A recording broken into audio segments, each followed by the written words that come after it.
Salut à toutes et à tous, c'est Lucas, j'espère que vous allez bien. On se retrouve pour une nouvelle vidéo, le débriefing de ce Grand Prix de Bahreïn qui s'est passé finalement mieux que prévu pour la Scuderia Ferrari qui est arrivée avec des améliorations sur la SF25.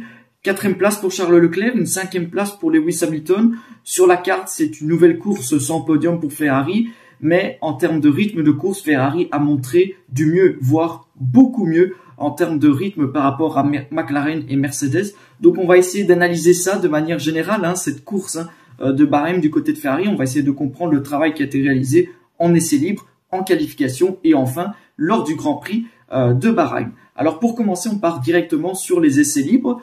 Avant de commencer les essais libres, Ferrari est donc arrivé avec un nouveau package sur la SF25, le premier package de développement.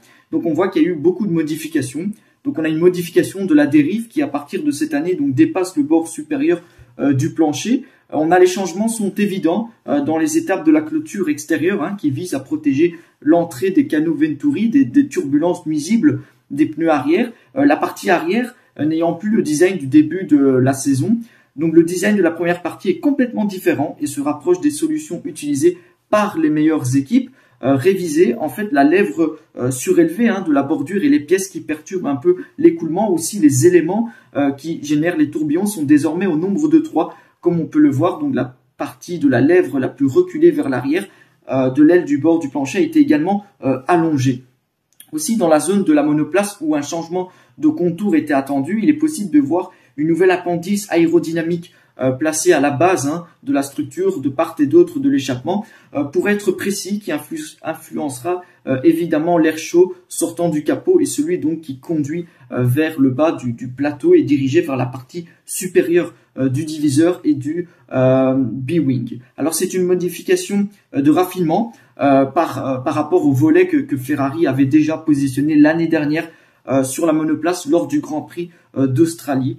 En revanche, on voit aussi que le diffuseur de la SF25 a été entièrement redessiné et comme on pouvait s'y attendre, c'est la zone la plus touchée par ce package de mise à jour. La forme de l'acquis en fait a été sensiblement différente avec des dimensions plus contenues que la version de base qui a été emmenée sur la piste lors des tests de pré-saison à Bahreïn même et qui subit donc ici un premier changement vraiment important. Alors une nouvelle sortie aussi du refroidissement des freins est également déclarée à l'arrière. Le premier paquet de nouveautés, il est important, comme l'ont suggéré les pilotes, pour essayer vraiment de réduire l'écart avec la voiture de tête, dans ce cas-ci McLaren, et aussi pour déterminer le plan de développement pour la suite de cette saison 2025. Donc les ingénieurs dirigés par Loïc Serra et Diego Tondi travaillent déjà sur un deuxième package important qui ne sera toutefois validé et décidé qu'après avoir recueilli des données sur ce qui sortira de ce Grand Prix de Bahreïn qui vient de s'achever. Les améliorations donc apportées à la SF25 semblent porter leurs fruits, mais la garde au sol reste un facteur essentiel, l'équilibre étant donc à construire. Les chiffres semblent aussi confirmer que le nouveau plancher a effectivement permis à Maranello de faire un premier pas en avant en termes de charge aérodynamique, comme on l'a vu lors des essais libres, mais l'équilibre n'a pas censé aller de pair. Les pilotes n'ont pas émis de commentaires particulièrement enthousiastes lors de la première séance d'essais libres, même à la radio. Donc la nouvelle Ferrari s'est comportée un peu comme un animal étrange durant cette première séance d'essais libres, un objet donc technique difficile à déchiffrer. La stabilité de la charge sur l'axe longitudinal, par exemple, semble toujours faire défaut. Leclerc, par exemple, a été le plus rapide dans tous les virages du premier secteur en essais libres, mais avec une vitesse minimale au milieu du virage. En ajoutant la sortie plus compliquée, la cartographie moteur moins agressive lors de la première et la deuxième séance d'essai libre, la bonne performance de Leclerc jusqu'au virage 6, avec le mini snake, donc la partie rapide du circuit de Sakhir, c'est là où on voit que la SF25 est apparue deuxième force juste derrière la McLaren. Donc en essayant de tirer quelques conclusions, on a l'impression que après ces essais libres, que le package de Ferrari donne cette augmentation de la charge aérodynamique, mais qu'il y a encore beaucoup de travail à faire à Maranello pour optimiser ce qu'on appelle l'équilibre, avec une voiture qui de plus semblait encore rouler très haut par rapport à la piste. Alors pour Leclerc et Hamilton, il s'agira donc ici de comprendre, dès les qualifications, on va le voir, s'ils auront l'opportunité d'exploiter immédiatement ce nouveau package à son plein potentiel sur une piste limitante à l'arrière, donc avec une C25 qui est faible sur l'essieu arrière, donc une difficulté en plus. Lewis Hamilton s'est montré donc très satisfait pour des améliorations qui ont été apportées sur la SF25. Il s'est déclaré dans les médias, oui, la mise à jour fonctionne et nous remercions chaleureusement toutes les personnes qui à la maison et à l'usine ont travaillé si dur pour nous permettre d'obtenir les nouvelles pièces. Ce n'est jamais facile, il y a beaucoup de travail à faire dans la soufflerie pour fabriquer et assembler ces nouveaux planchers. C'est donc une bonne chose de voir que nous faisons des progrès et que nous essayons d'en faire plus. J'espère que nous pourrons faire les bons choix entre aujourd'hui et demain. Donc c'est des propos encourageants pour Ferrari qui espère donc valider en course les gains promis par ce nouveau package aérodynamique. Lewis Hamilton a également dressé un bilan contrasté de ce vendredi entre conditions compliquées et signes positifs sur les longs relais. La première journée a été assez délicate. La chaleur a rendu l'adhérence difficile. Ce n'était donc pas la séance la plus représentative pour nous. La deuxième séance a été un pas en avant. Le tour avec les pneus tendres s'annonçait bien, mais je suis allé un peu loin dans le dernier virage et j'ai perdu du temps. Nos longs relais étaient solides, mais les autres semblent aussi compétitifs dans toutes les conditions. Donc nous allons travailler dur cette nuit pour réduire l'écart. Donc des propos qui sont assez lucides de la part du septuple champion du monde qui reste donc concentré sur les ajustements à apporter avant les qualifications. De l'autre côté du garage, du côté de Charles Leclerc, eh bien on s'est montré aussi lucide mais déterminé après une première journée plus complexe que prévu. Les températures sont beaucoup plus élevées que lors des essais, donc la FP2 a été assez délicate. Les sensations dans la voiture sont complètement différentes et nous devons ajuster la voiture en conséquence. Nous allons y travailler ce soir pour essayer d'optimiser les réglages. J'essaye d'aller dans une direction qui me permettra de tirer le meilleur parti de la voiture en fonction de mon style de pilotage. Alors Leclerc a également poursuivi aussi, comme nos concurrents, nous précédons de beaucoup. Je suis motivé pour combler cet écart le plus rapidement possible. Nous devons nous concentrer sur l'optimisation du potentiel de notre voiture. Je pense que nous pouvons encore trouver plus de performance avant les qualifications et nous ferons tout ce que nous pouvons faire pour tirer le meilleur parti de notre mise à niveau. Voyons où cela nous placera demain. Alors le monégasque a quand même gardé l'œil sur l'essentiel, c'est-à-dire faire progresser la voiture, maximiser son propre ressenti pour exploiter chaque dixième. Alors Charles Leclerc n'a pas gâché aussi sa certaine frustration quant à l'issue des 2 premières séances à Sakir, tout en restant quand même concentré sur le travail à accomplir. J'essaye de pousser dans une direction qui me permet de tirer le meilleur parti de la voiture en fonction de mon style de pilotage. Honnêtement, cependant, le potentiel de la voiture reste le même et nous ne sommes pas assez rapides. McLaren est tout simplement sur une autre planète pour le moment. C'est ennuyeux, mais c'est comme ça. Cela me motive à combler l'écart le plus rapidement possible, mais ils sont incroyablement rapides. Dans la nuit, nous devons travailler pour améliorer la situation. Les mises à jour nous ont donné ce que nous attendions, mais malheureusement, l'écart avec McLaren est encore trop important. Donc le ton est assez clair du côté de Charles Leclerc. Pas de miracle pour l'instant, mais la volonté ferme, c'est de ne rien laisser de côté, revenir au plus haut niveau dès que possible. Alors on va voir aussi les déclarations de Frédéric Vasseur après les essais libres sur l'écart avec la concurrence et sur les premières impressions concernant aussi les évolutions apportées sur la SF25. Oui, un écart de 5 dixièmes, c'est beaucoup. Il est clair que McLaren a une longueur d'avance et ce depuis le début de la saison. Alors c'est sûr, à cause des conditions de certaines erreurs qu'ils ont commises, Max Verstappen s'est retrouvé devant au Japon et nous sommes aussi retrouvés devant en Chine dans la course sprint. Mais aujourd'hui, ils ont encore 2 ou 3 dixièmes, d'avance même sur le potentiel en fonction des conditions. Nous devons donc vivre avec cela pour le moment, essayer de faire de notre mieux, avant tout en évitant les erreurs. Donc nous avons donc une bonne lecture de la charge aérodynamique sur la voiture et elle est positive. Nous avons obtenu ce que nous attendions. Les temps autour ne permettent pas de s'en rendre compte immédiatement, mais aujourd'hui, il s'agissait davantage de tout mettre en œuvre sur le tour sec et d'avoir un potentiel absolu. Donc Frédéric Vasseur a également poursuivi sur l'analyse des données. Nous devons encore analyser les données en détail, mais les pilotes sont satisfaits. Nous parlons donc d'un petit pas dans l'augmentation de la charge aérodynamique, mais beaucoup dépend des conditions. Car lorsque vous surchauffez les pneus, ce que vous gagnez en charge aérodynamique, vous le perdez immédiatement. Donc le ton reste mesuré du côté de Frédéric Vasseur, malgré les signes encourageants et positifs sur le comportement aérodynamique de la voiture. Alors ça, c'était pour les essais libres, hein, et on va voir qu'en qualification, eh bien, on a un très grand Charles Leclerc qui va placer sa voiture en 3e position, puis en 2e position grâce à la pénalité des pilotes Mercedes. Donc la 2e place de Charles Leclerc en qualification, c'est un excellent résultat, en proportion et probablement même au-delà de ce qu'on pouvait espérer à Maranello. En regardant les données, il est évident que Charles Leclerc aborde les virages, par exemple du premier secteur, avec force, mais il laisse beaucoup de traction, probablement aussi dans le but de préserver le plus possible l'arrière pour la 2e partie du tour, donc les pneus. La technique fonctionne et le monégasque trouve vraiment le meilleur rendement possible de la SF25, surtout sur un circuit aussi dur pour l'essieu arrière que le Grand Prix de Sakir, sachant que l'essieu arrière, c'est bien évidemment le point faible de cette SF25, et on sent que Ferrari a quand même fait un pas en avant. Donc en général, les qualifications semblent certifier quand même une amélioration apportée par ces nouveautés, avec quand même une augmentation assez palpable de la charge aérodynamique et aussi une bonne vitesse dans la plupart des virages. Alors il manque encore un certain degré de stabilité, avec un comportement inégal entre certains virages à haute, moyenne et basse vitesse, mais il y a certainement eu ce pas en avant à évaluer aussi à nouveau en course, on va le voir plus tard, en gardant toujours à l'esprit ce facteur piste. Alors il manque clairement à l'appel aussi en qualification Lewis Hamilton autour d'une performance bien trop opaque hein, pour son niveau, en attendant que le septuple champion du monde aussi retrouve sa confiance. C'est pas facile, il arrive dans une nouvelle équipe avec une voiture qui n'est pas facile à régler pour qu'il puisse ensuite débloquer son potentiel et donc sa vitesse naturelle. Alors Frédéric Vasseur a analysé cette séance de qualification marquée par une grande sensibilité de la monoplace aux conditions extérieures. D'un relais à l'autre, l'écart est énorme, car la voiture est très sensible au vent. Et c'est vrai pour nous comme pour les autres.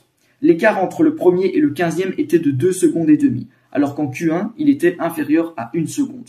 Le fait que les températures de la piste étaient très élevées a augmenté l'écart. Il suffit d'un petit problème d'équilibre pour que les pneus brûlent dans les virages et que l'écart augmente considérablement. Alors Frédéric Vasseur, on lui a également posé la question si le podium était possible. Le podium est-il possible? Le podium est toujours possible en partant de la 3e place. Nous devons être ambitieux. Le problème pour tout le monde est que nous n'avons pas fait de très longs relais avec les pneus. Donc nous n'avons pas testé les conditions qui seront présentes en course. Mais jusqu'à présent, nous avons toujours semblé être en bonne condition sur la longue distance. Nous devons faire du bon travail. Nous disposons d'un train de pneus médium supplémentaire et nous espérons que ce sera un avantage. Et on va le voir que c'est un avantage en course. Alors les mises à jour également, Frédéric Vasseur a réagi sur ça. À Bahreïn, il y a beaucoup de virages à vitesse moyenne et peu de virages à grande vitesse. Il n'y a que la section des virages 5 et 6, mais c'est le seul point. Nous aurons donc certainement une image différente la semaine prochaine à Jeddah. Hamilton, il a également réagi sur sa performance par rapport à sa Q3 notamment. Vasseur s'est exprimé et il a dit « Il n'a lutté que lors de la dernière tentative de Q3. Avant cela, il était en fait là, lors de la première tentative de Q3, il était même au niveau de Charles Leclerc. Au premier tour, il était aligné et au 2e tour, il a commis une petite erreur qui a forcé à rester derrière. Mais d'un autre côté, je pense que le rythme était là, tout au long du week-end. C'est dommage qu'il n'ait pas réussi à tout mettre en œuvre dans le dernier tour. Les 3 séances ont été assez chaotiques pour Lewis, pour nous et pour tout le monde. Russell, par exemple, a eu du mal à passer la Q2 et en Q3, il se trouvait sur la première ligne. Donc finalement, c'est un Frédéric Vasseur qui s'est montré plutôt lucide, mais qui reste confiant quand même dans les capacités de la SF25 pour viser le podium dimanche. Alors Charles Leclerc, de son côté, lui, il s'est montré vraiment satisfait de sa performance malgré la difficulté du week-end. Je pense que j'ai fait de mon mieux. Il n'y avait rien de plus. Je suis satisfait parce que depuis quelques week-ends, je pousse dans la direction dont j'ai parlé à plusieurs reprises, ce qui semble toujours payer un peu plus. J'ai l'impression de tirer de plus en plus la voiture. C'est parce que je me sens de plus en plus aussi à l'aise et que la voiture correspond de plus en plus à mon style de pilotage. Il faut que je continue dans cette direction. Je suis sûr que ça va payer. Ici, c'est un message qui est très important, qui est lancé par Charles Leclerc dans le sens où la voiture commence à plus en plus à réagir aux modifications que le monégasque apporte en termes de réglage. Alors concernant aussi la compétitivité surprise de Ferrari en qualification, Leclerc a réagi, il a dit « En qualification, nous ne nous attendions pas à être aussi proches de McLaren. Mais nous attendions aussi à ce qu'une Mercedes soit très proche de McLaren. Donc nous sommes surpris d'être aussi proches de tout le monde en général. Je suis donc très heureux.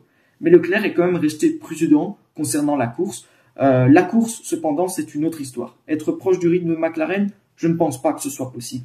Je pense que les McLaren seront au top.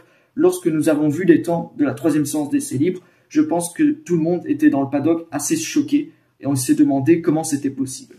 En fait, Leclerc ici, il a souligné aussi l'effort de l'équipe concernant surtout les mises à jour qui ont été apportées. Je voudrais remercier l'équipe qui a fait un gros effort pour tout mettre en place ici. Malheureusement, ce n'est pas le meilleur circuit pour profiter de ces mises à jour.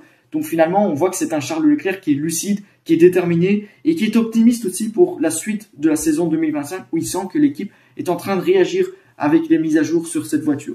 Lewis Hamilton, lui aussi, a réagi avec une grande franchise et beaucoup aussi de dignité quand il s'est exprimé sur sa mauvaise performance en qualification. J'ai eu des problèmes dans le dernier secteur? Non, cela n'a rien changé. J'étais tout simplement trop lent. Pour l'instant, je n'ai aucune confiance en moi pour la course. Je suis vraiment désolé pour toute l'équipe, tant sur la piste qu'à l'usine. Je m'excuse auprès de tous les tifosi, c'est tout. Donc ici, c'est quand même une déclaration très forte de Lewis Hamilton qui est remplie d'humilité et qui force aussi le respect. C'est pas pour rien qu'il est septuple champion du monde, c'est pour ce genre de remise en question qu'il se met constamment, Lewis. Donc il n'y a pas de détour, pas d'excuse, juste en fait de la responsabilité, du respect aussi pour le travail de l'équipe et une honnêteté qui est assez rare dans le monde d'aujourd'hui. C'est une classe mondiale et on espère que ça va payer. Et on va le voir en course que Lewis Hamilton va vraiment bien réagir suite à cette mauvaise qualification. Donc en course, on voit que la SF25 paye encore beaucoup dans les virages à vitesse moyenne par rapport à la référence McLaren. Et elle est encore légèrement en retrait aussi dans les virages rapides. Sur ce dernier point, on sent que Ferrari s'attend quand même à un pas en avant bien plus important grâce à ses mises à jour à Jeddah, par exemple, avec ses pièces. Mais par rapport aux 3 premières manches, on a vu quand même Ferrari faire un grand pas en avant dans les virages lents et a légèrement quand même gagné en traction, sans perdre en efficacité dans les virages rapides et surtout dans les lignes droites. Donc elle n'a pas ajouté aussi de traînée excessive à la voiture et dès cette première sortie, elle n'a pas aggravé aussi la traction de la monoplace. L'équilibre, on sent qu'il n'est pas encore optimal, on l'a vu aussi en course, mais Ferrari est au moins sur la bonne voie. Et comme à Suzuka, par rapport à Melbourne et à la Chine, il y a eu aussi un pas en avant entre les réglages entre le vendredi et le samedi. Donc c'est un autre signe aussi de confirmation qui montre dont la façon les ingénieurs connaissent de mieux en mieux la créature, donc cette voiture.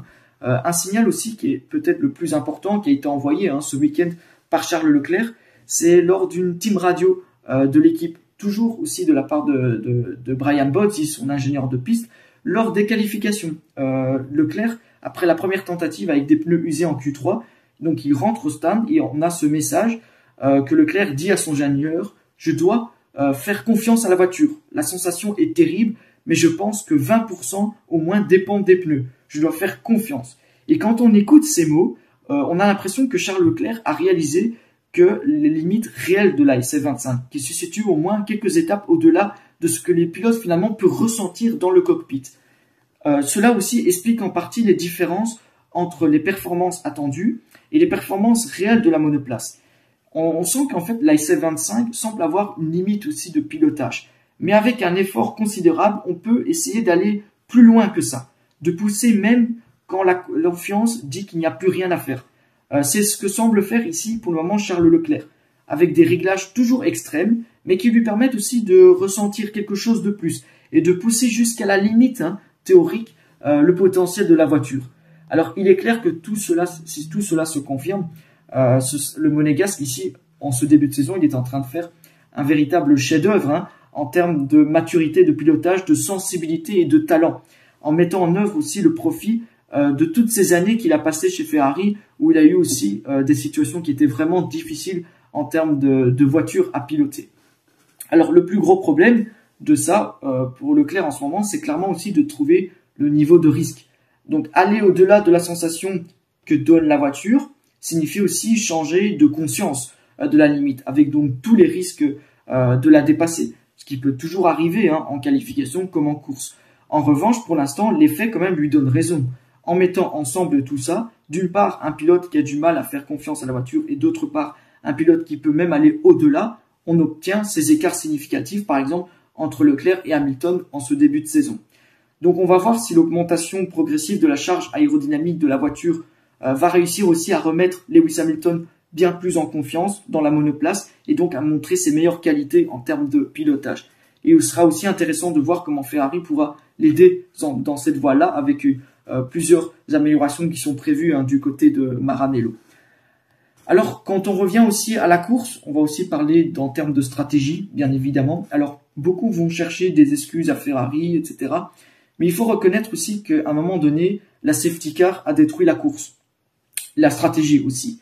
Donc la SF25 s'est quand même comportée bien mieux que prévu en course.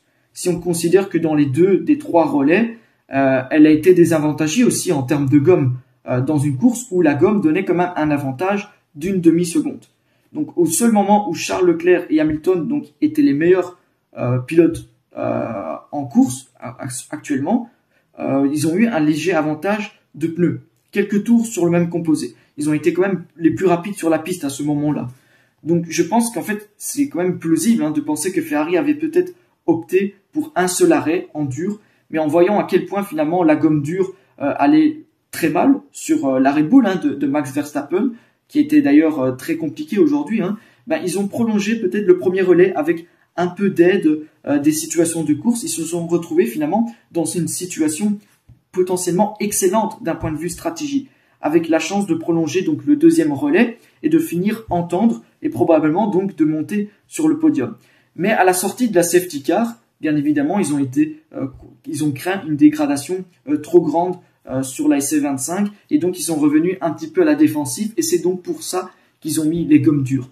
Donc c'est une Ferrari qui normalement devait être en grande crise, qui a fait donc une course digne d'un rythme pour monter sur le podium, toujours même avec un désavantage en termes de composés. Donc c'est un message important qui a été lancé par Ferrari sur une piste aussi où la restriction arrière était quand même assez dévastatrice pour cette voiture qui souffre en plus d'un essieu arrière assez faible.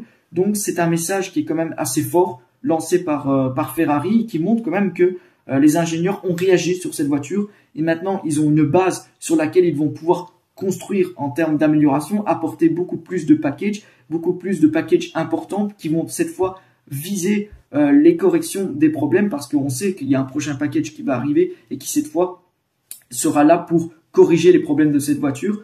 Donc de manière générale, on peut dire que Ferrari a réussi son week-end de Bahreïn sur une piste qui était censée être assez dévastatrice pour le rythme de la SF25 et au contraire Ferrari pour moi fait peut-être sa meilleure course de la saison parce que oui, en termes de rythme, Ferrari était là, elle était dans la bataille avec Lando Norris, avec George Russell, donc avec McLaren et Mercedes. Alors bien évidemment, Piastri était encore loin, mais on sent quand même que Ferrari a réagi et c'était ce signe de vie qui était important à recevoir. Donc on va voir pour les prochaines courses ce que Ferrari va faire en termes d'amélioration. La prochaine course c'est directement à Jeddah avec des virages rapides et là on s'attend à ce que Ferrari fasse un pas en avant encore plus important avec ces nouvelles pièces. Donc voilà, comme d'habitude, n'hésitez pas à me partager vos impressions dans les commentaires, à liker et partager la vidéo et surtout à vous abonner et activer la cloche. Moi je vous retrouve très vite pour une prochaine vidéo et jusque là, portez-vous bien et sempre Forza Ferrari!